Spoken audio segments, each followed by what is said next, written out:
तो अभी तक हमने मास्टर फ्रेंचाइजी के एक पार्ट के बारे में बात किया, जहां पे मैंने एक शॉर्ट एनालिसिस दिया था आपको किस तरीके से एक मास्टर फ्रेंचाइजी बिजनेस में आना चाहिए। एक बेसिक इन्फॉर्मेशन मैंने आपके साथ में शेयर किया था। बट आज के टॉपिक पे जो हम लोग बात करने वाले हैं, पहले हम ये समझने वाले हैं कि हमें क्यों मास्टर फ्रेंचाइजी लेना चाहिए और क्या मैं मास्टर फ्रेंचाइजी लेने के लिए एलिजिबल हूं। फ्रेंचाइजी और एक मास्टर फ्रेंचाइजी में क्या डिफरेंस है, पहले इस टॉपिक को हम लोग क्लियर करते हैं। बीइंग अ फ्रेंचाइजी, जब आप देखते हैं कि आपके पास में एक छोटा बिजनेस है जिसको आपने ऑलरेडी एज अ फ्रेंचाइजी लिया है और आप उस बिजनेस से एक मंथली अर्न कर रहे हैं क्योंकि आपके पास में उतना ही कैपिटल था और आप इजी तरीके से एक फ्रेंचाइजी को रन करना चाहते थे। बट जब आपके पास में कैपेक्स इन्वेस्टमेंट ज्यादा होता है और आपका फाइनेंशियली आप काफी स्ट्रांग होते हैं, तो यहां पे एक प्लान ये आता है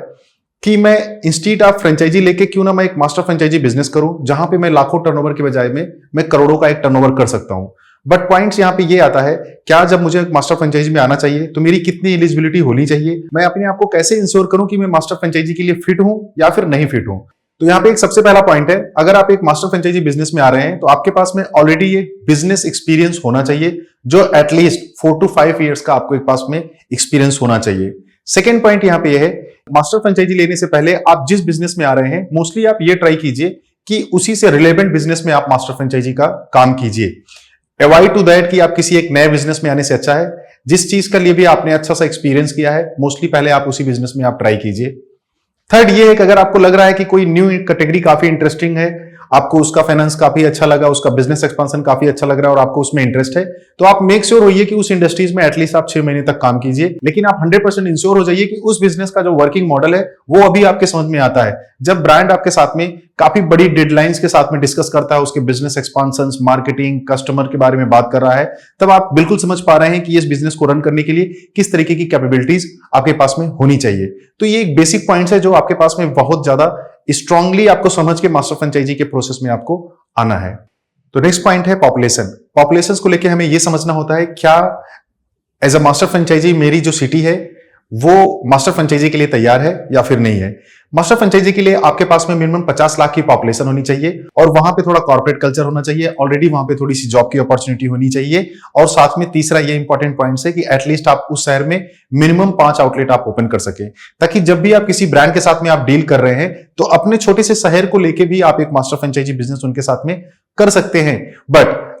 तभी आपको इस प्रोसेस में जाना है कि जहां पे आपके पास में मिनिमम इतनी पॉपुलेशन है। बट अगर आपके शहर की पॉपुलेशन ज्यादा है तब मास्टर फ्रेंचाइजी के लिए तो आपके लिए वो तो बेस्ट प्लेटफॉर्म होता है। बट अगर आपके शहर की पॉपुलेशन 50 लाख से ज्यादा है तो वहां पे आपको कुछ पूछने की जरूरत नहीं है, मास्टर फ्रेंचाइजी के लिए ऑलरेडी आप एलिजिबल हैं। बस आपका इंटरेस्ट जिस ब्रांड को लेके है, जिस कैटेगरी में है, वहां पे आप डायरेक्टली आप ब्रांड को अप्रोच कीजिए और उनके साथ में आप डिस्कस कीजिए। अब हम बात करने वाले हैं एक्सपेंशन स्ट्रेटजी के ऊपर। यहां पे मैं आपको 2 एग्जांपल बताने वाला हूं। सबसे पहले कि मैंने एक ऑलरेडी एक छोटी सी सिटी में अपनी एक मास्टर फ्रेंचाइजी लिया हुआ है जहां पे मुझे 4 से 5 या 6 आउटलेट ओपन करने हैं। तो स्टार्टिंग ऐसे होता है कि जब मैंने अपने 2 आउटलेट ओपन किए और मैं वहां पे सर्विस अपना स्टार्ट करना चालू किया, आउटलेट ब्रेक इवन करना चालू किया, 6 महीने बीत गए, तो हमारा जो ग्रोथ होता है, फाइनेंस वाले आपकी ग्रोथ को समझ के बताते हैं कि आप किस तरीके से मार्केट को कैटर कर रहे हैं और आपकी ब्रांड की एंगेजमेंट कितनी हाई हो रही है। बेस ऑफ दैट ये डिसाइड किया जाता है कि मुझे जल्द से जल्द अपने नए जो बाकी के जो लाइसेंस हैं, बाकी के जो आउटलेट मुझे ओपन करने हैं, वो मुझे नेक्स्ट 6 मंथ्स में या नेक्स्ट 1 ईयर में ओपन कर लेना चाहिए। नहीं तो मेरे ब्रांड का जो पूरा इंगेजमेंट है ये कोई और ब्रांड आएगा और वो मार्केट लेके जाएगा। तो इस वजह से आप उस ब्रांड को इमीडिएटली बेसिस पे अपना एक्सपांशन करते हैं with the help of the financial people जो आपके बिजनेस की ग्रोथ हो रही होती है। तो यहां पे आपको किसी को आगे आके वहां पे फ्रेंचाइजिंग नहीं दे देना है, आपको खुद ही सारे आउटलेट खोलने हैं। ये आपके माइंड में प्री मैच्योर होके ही आप एज मास्टर फ्रेंचाइजी एक सिटी को लीजिएगा कि सारे आउटलेट्स आपको खुद खोलने हैं,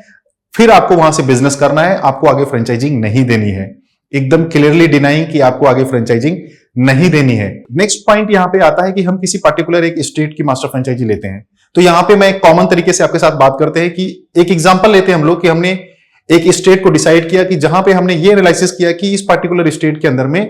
हमारे 50 आउटलेट्स आने वाले हैं, तो हम 50 आउटलेट ओपन कर सकते हैं। क्योंकि आप ऑलरेडी एक मास्टर फ्रेंचाइजी डील कर रहे हैं तो आपको वो फाइनेंस की ग्रोथ ऑलरेडी पता होती है कि 50 आउटलेट खोलने के लिए मुझे कितना टाइम लगेगा, 4 साल, 5 साल, 8 साल, कितने टाइम में मुझे ये आउटलेट्स ओपन करने हैं। तो स्लोली बेस पे आप अपने ब्रांड की ग्रोथ डेवलप करते हैं। बट जब आप ये काम करना चालू करते हैं और आप ये देखते हैं कि जो मार्केट की जो ग्रोथ है वो बहुत अच्छी है, आप एग्जिस्टेंस जो आपने 5-7 आउटलेट जो आपने ओपन किए हैं वहां पे बहुत अच्छी तरीके से आप ग्रोथ कर रहे हैं और बिजनेस कर रहे हैं, तो यहां पे ये देखा जाता है कि मुझे अपने जो दूसरे भी लोकेशंस पे आउटलेट मुझे जल्दी से जल्दी ऑक्यूपाइड करना है, ताकि मैं कस्टमर्स का हाईली एंगेजमेंट ब्रांड के साथ में जनरेट कर सकूं। तो मैक्सिमम जो रेवेन्यू है उस पर्टिकुलर कैटेगरी को लेके वो मेरे पास में आए, वहां पे मैं इस तरीके से ब्रांड अवेयरनेस जनरेट करूं। बट सम टाइम ऐसे भी होता है कि कहीं ना कहीं फाइनेंस की एक प्रॉब्लम आती है। ऐसी कंडीशन पे आप एक डिसीजन लेते हैं कि मुझे कुछ अपने अंदर एक सब फ्रेंचाइजी भी डेवलप करनी है।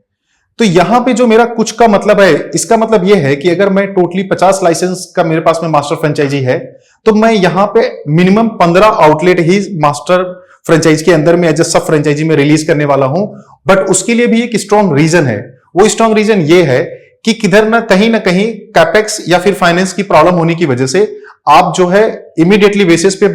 मार्केट को कैटर करना चाहते हैं, इसलिए आप सब फ्रेंचाइजी दे रहे हैं। इसलिए आप बिल्कुल नहीं दे रहे हैं कि आपको फ्रेंचाइजी बेच के वहां से जो फीस मिलती है उसमें से आपको कमीशन कमाना है। ये आपके दिमाग में एकदम क्लियर होना चाहिए कि आप मार्केट को कैटर करने के लिए दे रहे हैं। तो अभी आपने उसमें एड ऑन किया है, बट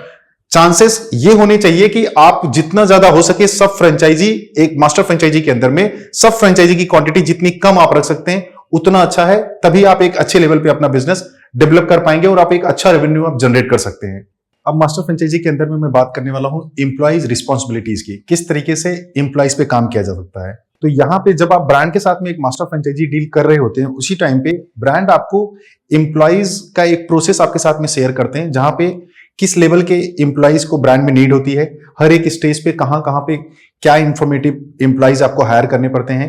वो सारी इंफॉर्मेशन आपके पास में बाय रिटन डॉक्यूमेंट्स में आती है। उसी के बेस पे आपको एक टीम डेवलप करना पड़ता है। बट अगेन, जैसे मैंने आपको कहा था कि मास्टर फ्रेंचाइजिंग एक ऐसा बिजनेस है जहां पे आपके पास में खुद एक्सपीरियंस होना चाहिए किसी ना किसी बिजनेस का। तभी आपको ये समझ में आएगा कि कैसे एम्प्लॉइज मैनेज करते हैं और एम्प्लॉइज हायरिंग का प्रोसेस कैसे होता है और कितनी बड़ी टीम आपको बिल्डअप करने की जरूरत है। वही जो आपका एक्सपीरियंस है यहाँ पे काम आता है, और ब्रांड के बताए हुए जो गाइडलाइंस है टोटली, जो आपको मास्टर फ्रेंचाइजिंग ट्रेनिंग में भी पूरा प्रॉपर्ली बताया जाता है, अब यहाँ पे यूज करके आपको पूरी अच्छी तरीके से अपनी खुद की टीम बनानी है। अपने खुद के एचआर प्रोसेस होंगे, आपका खुद का अपना इंडिविजुअल पूरा एचआर हायरिंग प्रोसेस होगा, और अपनी टीम आप यहाँ पे इंडिविजुअली डेवलप करने वाले हैं as per the your requirement and your development process. अब मैं यहाँ पे बात करने वाला हूँ प्रोडक्शन की, किस तरीके की प्रोडक्शन रिस्पॉन्सिबिलिटीज आपके ऊपर आती है। ये डिपेंड करता है कि बीइंग अ मास्टर फ्रेंचाइजिंग आप जिस ब्रांड में डील करने जा रहे हैं, आप रिटेल में डील कर रहे हैं, आप फूड में डील कर रहे हैं, व्हाटएवर, वहां पे वो ब्रांड किस तरीके से सप्लाई चेन को मेंटेन कर रहा है, और कितने परसेंट की मैन्युफैक्चरिंग आपको खुद करना पड़ेगा और कितना परसेंट ब्रांड यहाँ पे सप्लाई करेगा,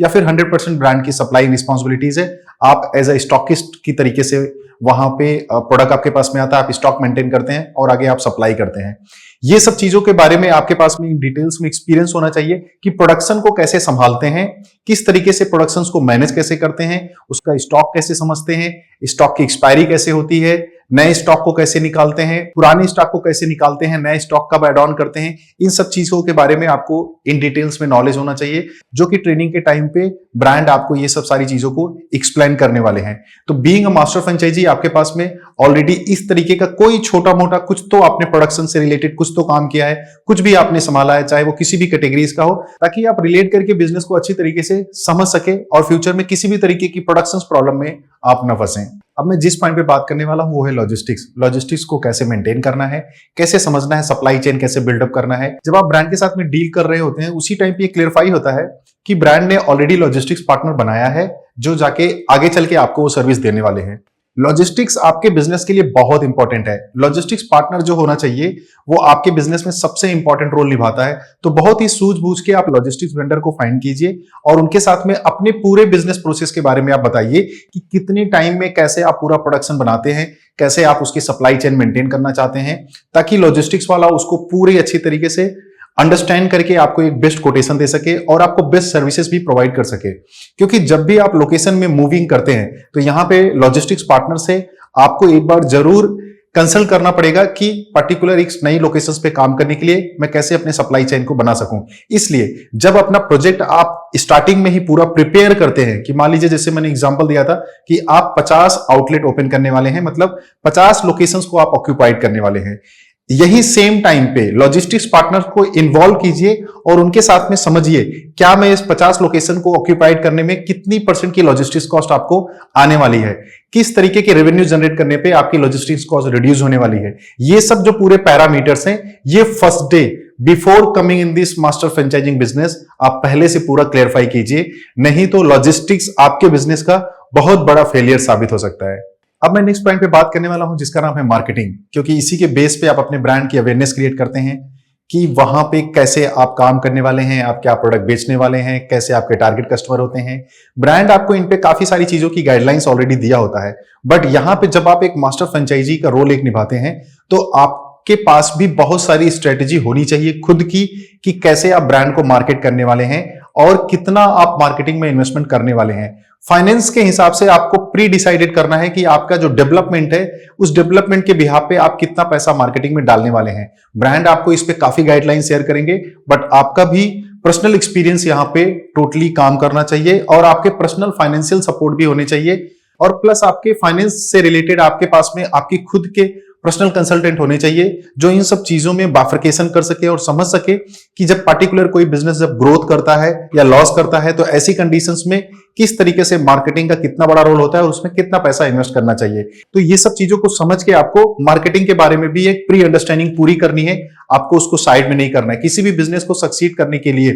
15 से 25% के बीच में मार्केटिंग का रोल होता है, तो ये बहुत इंपॉर्टेंट पॉइंट है आपके लिए। आज के लिए इतना ही। नमस्कार, जय हिंद।